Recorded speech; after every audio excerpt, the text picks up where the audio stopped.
मेरा राउंड शुरू हुआ है और मैं देख पा रही हूँ कि यहाँ पे ये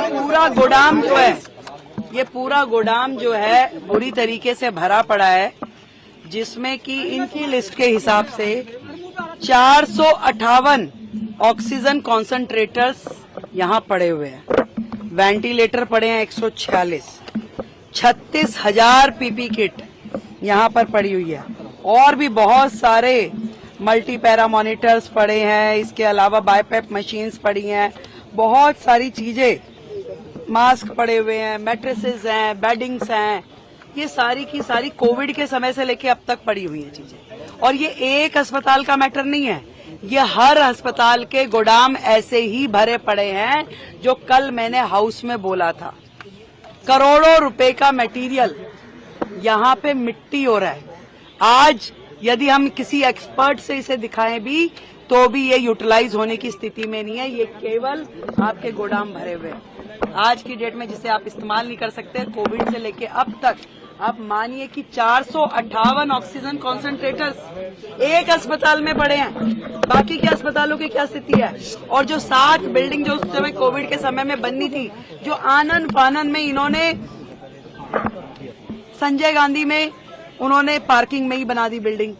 यहाँ पे इन्होंने पीछे के एरिया में, क्या एरिया, स्पोर्ट्स ग्राउंड था, उसमें खड़ी कर दी बिल्डिंग, जिसमें किसी भी तरह की अस्पताल के लायक कोई फैसिलिटी नहीं करी गई। अनप्लान्ड तरीके से केवल एक पोटा केबिन जैसा स्ट्रक्चर खड़ा कर दिया गया, जिसपे करोड़ों रुपए की लागत से करोड़ों। कहाँ है हमारे हेल्थ सेक्रेटरी?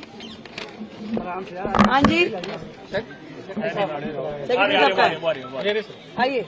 ये जो पीछे का पोटा केबिन बना, वो कितनी लागत का बना हुआ है? अभी तक कितनी लागत लगी है उसमें?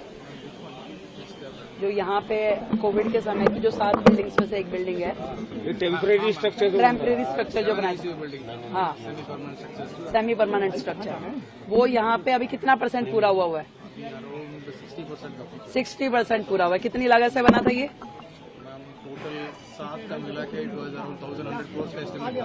1,100 करोड़ का एस्टिमेट था, जो कि उस समय का शुरू हुआ 60% पे आज भी है। कोविड में बन नहीं पाई। वो सारे के सारे जो थे सेमी परमानेंट स्ट्रक्चर जो थे, 7 में से एक भी बिल्डिंग पूरी नहीं हुई और वो 1200 करोड़ से ज्यादा की लागत की पूरी 7 बिल्डिंग थी। और आज की डेट में अगर उसको रिवाइज एस्टिमेट भी माने तो लगभग 2000 से ऊपर तो 6 महीने पहले का इनका एस्टिमेट था।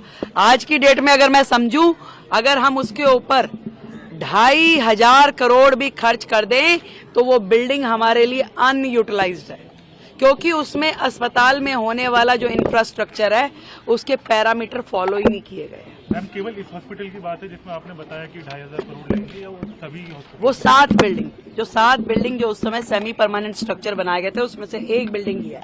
यहाँ की बिल्डिंग की कॉस्टिंग कितनी है? कॉमन एस्टिमेट था। भी बहुत गड़बड़ियां हुई हैं, इस तरह के आरोप सामने आ रहे हैं कि जो कॉन्ट्रैक्चुअल स्टाफ की हायरिंग हुई है उसमें बहुत। अभी मैं यहाँ इस बिल्डिंग में आई हूँ तो लगातार वो जो कर्मचारी थे वो चिल्ला रहे थे कि हमारी 6 महीने से तनख्वाह नहीं मिली। इस तरह का माहौल है। और मैंने तो पहले ही कहा कि दिल्ली सरकार के अस्पताल और दिल्ली सरकार का स्वास्थ्य विभाग खुद बीमार है। अभी इस तरह के न जाने कितने ही मुद्दे अभी खोज के हमें निकालने होंगे। जो लोग चिल्ला रहे हैं कि 2,500 दीजिए, पहले वो ये देखें कि दिल्ली सरकार वो किस हालत में छोड़ के गए हैं। कितना करोड़ों रुपए का उन्होंने नुकसान दिल्ली की जनता का किया। आज इतना हजार सामान अस्पतालों में सड़ रहा है। ये एक अस्पताल की बात नहीं है, ये सारे अस्पतालों में इससे बड़ी सूचियां पड़ी। आपने खुद पूरे के पूरे उसकी गोदाम की हालत देखिए, आप बिल्डिंग की हालत देखिए।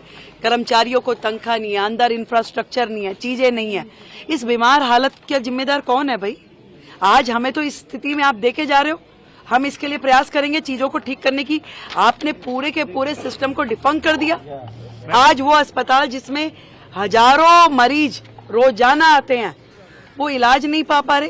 बेचारे डॉक्टर्स एम्बेरस है।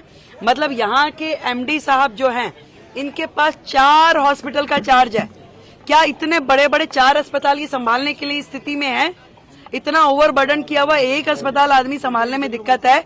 आज जो रिक्रूटमेंट होनी है, आज जो उन्होंने भर्ती करनी थी डॉक्टर्स की, एमडीज की, वो सब नहीं किया, उस सबको गड्ढे में डाल दिया। आज 4-4 बड़े अस्पतालों का एक एमडी काम कर रहा है। क्या उम्मीद कर सकते हैं हम उनसे कि वो क्या अस्पताल को देखेंगे, क्या व्यवस्थाएं दे रहे हैं? ये जो आम आदमी पार्टी की सरकार है, केवल और केवल चैनल्स पे नौटंकी करने के लिए है। काम करने की दृष्टि से उनका हेल्थ मॉडल, उनका एजुकेशन मॉडल जीरो है, जीरो।